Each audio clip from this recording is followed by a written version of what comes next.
Hello friends, आज का जो हमारा वीडियो है केमिस्ट्री प्रैक्टिकल।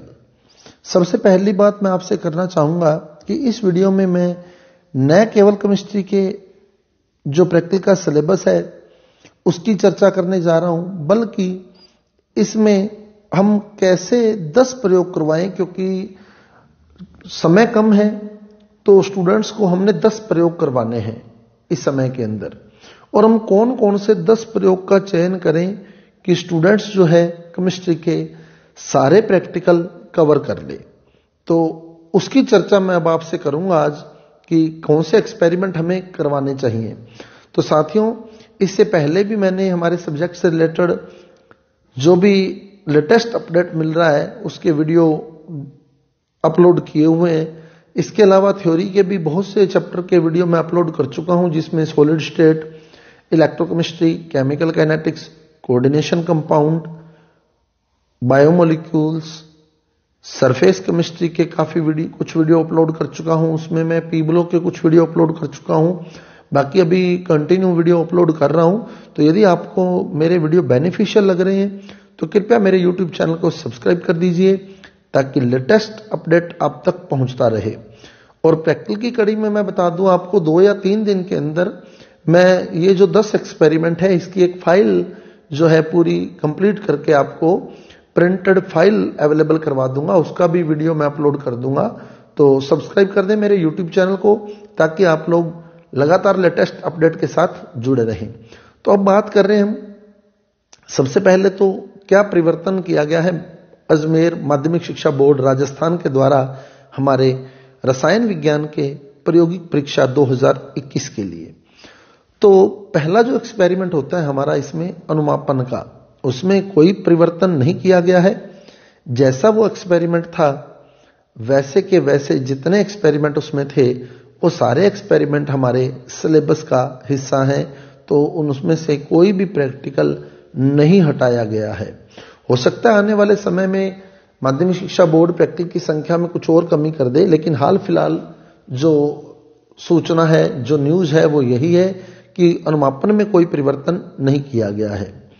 दूसरा जो एक्सपेरिमेंट आता है हमारा धनायन और ऋणायन से संबंधित, तो इसमें ऋणायन यानी अम्लीय मूलक, तो 2 अम्लीय मूलक हटा दिए गए हैं, एक तो ऑक्जेलेट और दूसरा फास्फेट, और 3 क्षारीय मूलक यानी कि धनायन हटा दिए गए हैं, Ag+ जो कि प्रथम समूह से है, Bi+3 और Sb+3 जो कि द्वितीय समूह से हैं। तो 3 धनायन और 2 ऋणायन हमारे सिलेबस से हटाए गए हैं। तीसरे एक्सपेरिमेंट की बात करें तो इसमें टोटल 4 प्रकार के प्रैक्टिकल हम करवा सकते थे, जिसमें एक था क्रियात्मक समूह की पहचान करना, दूसरा खाद्य पदार्थ में प्रोटीन, वसा या कार्बोहाइड्रेट की उपस्थिति का पता लगाना, तीसरा कार्बनिक यौगिकों का विरचन जिसमें एसिटेनालाइड, पैरानाइट्रो एसिटेनालाइड और आइडोफार्म जैसे यौगिक सम्मिलित थे, और चौथा अकार्बनिक यौगिकों का विरचन जिसमें हम फेरस अमोनियम सल्फेट और पोटाश एलम इनका विरचन पढ़ते थे। तो ये 4 प्रैक्टिकल इसमें सम्मिलित किए गए थे, 4 तरह के प्रैक्टिकल इसमें सम्मिलित किए गए थे, जिसमें से एक प्रैक्टिकल कार्बनिक यौगिकों का विरचन इसमें से हटा दिया गया है। यानी अब इसमें 3 भाग हैं, क्रियात्मक समूह की पहचान, फिर खाद्य पदार्थ में वसा की, प्रोटीन की या कार्बोहाइड्रेट की पहचान, और अकार्बनिक यौगिक जैसे फेरस अमोनियम सल्फेट या पोटाश एलम का विरचन। तो इसमें से कोई भी प्रैक्टिकल जो है हम स्टूडेंट्स को दे सकते हैं। अब चौथा भाग जो था विषय वस्तु आधारित प्रयोग, तो विषय वस्तु आधारित प्रयोग में टोटल 5 चैप्टर ऐसे थे जिनके प्रयोग हम स्टूडेंट्स को करवाते थे, जिसमें एक चैप्टर था वैद्युत रसायन, दूसरा चैप्टर था अल्कोहल फिनोल ईथर, तीसरा चैप्टर एमीन, चौथा चैप्टर पृष्ठ रसायन, 5वां चैप्टर रासायनिक बलगतिकी। तो अब इसमें से पृष्ठ रसायन और रासायनिक बलगतिकी के जो एक्सपेरिमेंट थे वो हटा दिए गए हैं। तो रिमेनिंग बच्चे हमारे पास वैद्युत रसायन, अल्कोहल और एमीन का एक्सपेरिमेंट चौथे प्रयोग के लिए, विषय वस्तु आधारित प्रयोग के लिए। तो ये पार्ट हमारे सिलेबस से हटाया गया जो आपको स्क्रीन पर दिखाई दे रहा है, तो इसका आप एक स्क्रीनशॉट ले लें। अब देखते हैं कि कौन सा क्या पार्ट बच गया है अब हमें जो करवाना है स्टूडेंट्स को, उसमें आप देख सकते हैं तो आपको स्क्रीन पर दिखाई दे रहा है। पहला प्रैक्टिकल आयतनात्मक विश्लेषण द्विअनुमापन। द्विअनुमापन में अज्ञात और ज्ञात दोनों के साथ अनुमापन किया जाता है। तो इसमें सांद्रता ग्राम प्रति लीटर, मोलरता, नार्मलता व प्रतिशत शुद्धता ज्ञात करना। तो इसमें अम्लक्षार अनुमापन भी है, ऑक्सीकरण अपचयन अनुमापन भी है, जितने अनुमापन थे वो सारे हैं। उसके बाद अकार्बनिक लवणों के मिश्रण का गुणात्मक विश्लेषण, यानी 2 ऋणायन और 2 धनायन पहचानना। तो अम्लीय मूलक ऑक्जेलेट और फास्फेट को छोड़कर सारे हैं। क्षारीय मूलक Ag+, Bi+3 और Sb+3 को छोड़कर सारे हैं। अब हमें यह ध्यान रखना है कि हमें स्टूडेंट्स के लिए यह साल इजी से इजी लेकर चलना है, क्योंकि पहले ही आपको ध्यान है कि कोविड-19 के कारण बच्चे की जो पढ़ाई है वो पूरी तरह बाधित हो चुकी है। तो यदि हम उसको इतने सारे धनायन और इतने सारे ऋणायन करवा देंगे तो वो बच्चा जो है वो कंफ्यूज हो जाएगा। अब हम इसमें से भी कुछ सेलेक्ट करेंगे जो मैंने सेलेक्ट किए हैं। यदि आपको अच्छा लगे तो कृपया लाइक जरूर कीजिएगा मेरे वीडियो को। मैं अगले पार्ट उसी पे जाऊंगा कि हमें क्या क्या इस साल करवाना चाहिए बालकों को, बच्चों को, ताकि बच्चा जो है वो इजी फील कर सके, उसको ये लगे कि ये सब्जेक्ट इजी है, मैं इसको आसानी से कवर कर सकता हूं, हमारे सब्जेक्ट के प्रति फोबिया क्रिएट न हो। अदरवाइज बालक जो है, बच्चा जो है वो केमिस्ट्री प्रैक्टिकल से वैसे ही बहुत डरता है। तो वो फोबिया इस बार हमने खत्म करना है एक लिमिटेड से एक्सपेरिमेंट करवाकर। अब तीसरे एक्सपेरिमेंट पे चलें तो पहला पॉइंट अकार्बनिक, यहां कार्बनिक आएगा, ये बाई मिस्टेक अकार्बनिक प्रिंट हो गया है। कार्बनिक यौगिक में क्रियात्मक समूह की पहचान, alcohol, phenol, aldehyde, ketone, carboxylic, प्राथमिक एमीन, एमाइड, नाइट्रो, असंतृप्तता और एस्टर। या इसकी जगह हम कार्बोहाइड्रेट, वसा व प्रोटीन की खाद्य पदार्थों में उपस्थिति, और या फिर हम अकार्बनिक यौगिकों का विरचन, जैसा कि मैं पहले बता चुका हूं आपको, फेरस अमोनियम सल्फेट और पोटाश एलम। कार्बनिक यौगिकों का विरचन इसमें से हटा दिया गया है। इसका चौथा पार्ट था एसिटेनेलाइड, पैरानाइट्रो एसिटेनेलाइड और आइडोफार्म का विरचन, वो हटा दिया गया है। तो इन 3 में से हमें कोई एक प्रैक्टिकल बच्चे को देना होता है। अब चौथे प्रैक्टिकल पे चलें, विषय वस्तु आधारित प्रयोग पे। तो इसमें टोटल 5 चैप्टर पहले विषय वस्तु के हमारे सिलेबस के पाठ्यक्रम के लिए गए थे, जिसमें वैद्युत रसायन, अल्कोहल, एमीन, पृष्ठ रसायन और रासायनिक बलगतिकी। लेकिन अब पृष्ठ रसायन और रासायनिक बलगतिकी के एक्सपेरिमेंट जो हैं वो इस पार्ट से हटा दिए गए हैं, तो वो हमें नहीं करवाने हैं। तो इन 4 प्रयोगों को हमने करवाना है। और मैंने जो बनाया है मैटर, ये हटाया हुआ भाग देख लें, वापिस स्क्रीनशॉट इसका ले लें। उसके बाद अब आप देख सकते हैं ये मेरे द्वारा तैयार किया गया 10 प्रैक्टिकल का एक परफॉर्मा है कि कौन कौन से 10 प्रैक्टिकल हम करवाएं, और इसकी फाइल भी मैं आपको 1 या 2 दिन के अंदर अवेलेबल करवा दूंगा, ताकि बच्चा जो है वो फाइल आसानी से तैयार कर सके, फाइल तैयार करते समय मिस्टेक न हो। तो पार्ट 1 जो हमारा अनुमापन है उसमें हमने KMnO4 और FAS के मध्य प्रतिशत शुद्धता वाला अनुमापन यदि हम चयन करते हैं, जो मैंने चयन किया है, इसमें मैं बता दूं आपको कि KMnO4 और FAS के मध्य प्रतिशत शुद्धता वाला अनुमापन मैंने चयन किया है, क्योंकि इस अनुमापन में हम 3 तरह के क्वेश्चन कर सकते हैं। इसमें एक तो नॉर्मलता ज्ञात करनी आ जाएगी N1V1 बराबर N2V2 वाले फार्मूले से, या मोलरता ज्ञात करनी भी हम सीख सकते हैं इसमें 2M1V1 बराबर 5M2V2 वाले फार्मूले से। तो नॉर्मलता और मोलरता दोनों तरह के क्वेश्चन इसमें सोल्व हो जाएंगे आपके पास M1V1 बराबर 5M2V2 वाले फार्मूले से। तो दोनों तरह के क्वेश्चन आपके इसमें सोल्व होते हैं, नॉर्मलता वाला भी और मोलरता वाला भी। फिर सांद्रता ग्राम प्रति लीटर वाला क्वेश्चन भी इसमें सोल्व होता है, क्योंकि फिर अगला स्टेप बनेगा सांद्रता ग्राम प्रति लीटर में ज्ञात करना, फिर प्रतिशत शुद्धता। तो तीनों तरह के क्वेश्चन है, नॉर्मलता या मोलरता आ जाए तो वो भी हल कर सकते हैं, सांद्रता ग्राम प्रति लीटर आ जाए तो वो भी हल कर सकते हैं, प्रतिशत शुद्धता आ जाए तो वो भी हल कर सकते हैं। वो गणना में जब हम कैलकुलेशन करते हैं तो पहले नॉर्मलता ज्ञात करते हैं, फिर सांद्रता ग्राम प्रति लीटर और फिर प्रतिशत शुद्धता तक पहुंचते हैं। तो हम एक्सपेरिमेंट एक ही करवाएं, प्रतिशत शुद्धता, और वहां बच्चे को तीनों स्टेप क्लियर कर दे कि पहले नॉर्मलता, फिर सांद्रता ग्राम प्रति लीटर और फिर प्रतिशत शुद्धता पे पहुंचा जाता है। अगर आपसे नॉर्मलता पूछी जाए तो आप नॉर्मलता पे ही अपना आंसर रोक देंगे। अगर सांद्रता ग्राम प्रति लीटर में पूछी जाए तो सांद्रता ग्राम प्रति लीटर पे अपना आंसर रोक देंगे। अगर प्रतिशत शुद्धता पूछी जाए तो फिर प्रतिशत शुद्धता पर आपने पहुंचना है।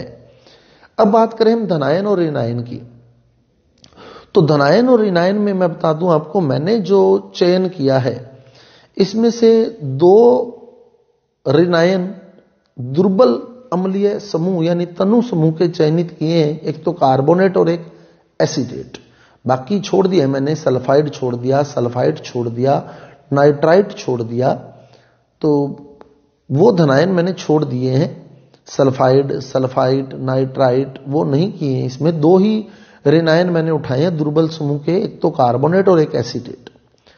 2 ऋणायन मैंने प्रबल समूह से उठाए हैं, क्लोराइड और एक नाइट्रेट, और एक ऋणायन अन्य समूह का SO4-2।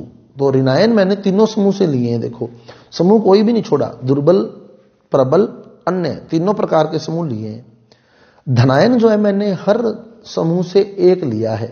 शून्य समूह से NH4+, प्रथम समूह से Pb+2, सेकंड समूह से Cu+2, थर्ड समूह से Fe+3, फोर्थ समूह से CO+2, फिफ्थ समूह से Ba+2 और छठे समूह से Mg+2। अब ये मैंने पूरे के पूरे लवण लिख दिए जो हम धनायन और ऋणायन के लिए चूज कर सकते हैं। आगे मैं कॉम्बिनेशन भी बता दूंगा आपको कि कौन सा कॉम्बिनेशन हमें अपनाना है इस बार। जो मैंने अपनाया है, मेरा व्यू है, बाकी आप चेंज कर सकते हैं। यदि आपको बेटर लगे तो आप वीडियो को शेयर जरूर कीजिएगा ताकि सभी साथियों तक ये वीडियो पहुंच सके और केमिस्ट्री प्रैक्टिकल का जो फोबिया है वो खत्म हो सके। फिर मैं प्रैक्टिकल एक प्रैक्टिकल भी आपको क्लियर कर दूंगा सारा। तो ammonium carbonate, lead acetate, copper sulphate, ferric chloride, cobalt nitrate, barium chloride और मैग्नीशियम सल्फेट, ये 7 लवण अगर हम हमारी लैब में रखते हैं तो हर समूह का धनायन ऋणायन हम आसानी से कवर कर सकते हैं। अब देखते हैं कॉम्बिनेशन कौन सा बेटर रहेगा। तो ये आप देख सकते हैं दूसरे एक्सपेरिमेंट के लिए। पहला एक्सपेरिमेंट अनुमापन हो गया, दूसरे एक्सपेरिमेंट में मैंने जो कॉम्बिनेशन लिया अमोनियम कार्बोनेट और बेरियम क्लोराइड का। अमोनियम कार्बोनेट, फिर देख लें, मैंने अमोनियम कार्बोनेट और बेरियम क्लोराइड लवण लिए हुए थे। तो दूसरे एक्सपेरिमेंट के लिए मैंने अमोनियम कार्बोनेट और बेरियम क्लोराइड का कॉम्बिनेशन लिया, जिससे 2 ऋणायन निकल गए CO3-2 और Cl-, 2 धनायन निकल गए NH4+ और Ba+2। तीसरे एक्सपेरिमेंट में मैंने लेड एसीटेट और कोबाल्ट नाइट्रेट का कॉम्बिनेशन लिया है, लेड एसीटेट और कोबाल्ट नाइट्रेट का। तो उसमें ऋणायन एसीटेट निकल गया, धनायन लेड निकल गया लेड एसीटेट से। कोबाल्ट नाइट्रेट में नाइट्रेट ऋणायन और कोबाल्ट धनायन आ गया। चौथे प्रैक्टिकल में मैंने फिर अमोनियम कार्बोनेट और साथ में लिया कॉपर सल्फेट, अमोनियम कार्बोनेट और कॉपर सल्फेट। तो इसमें कार्बोनेट और सल्फेट 2 ऋणायन निकल गए, अमोनियम और कॉपर 2 धनायन निकल गए। और पांचवें एक्सपेरिमेंट के लिए मैंने यहां Cl- है, Cl-2 लिखा गया गलती से, Cl- है वो क्लोराइड सल्फेट यानी फेरिक क्लोराइड FeCl3 देख सकते हैं, मैंने पीछे बताया FeCl3।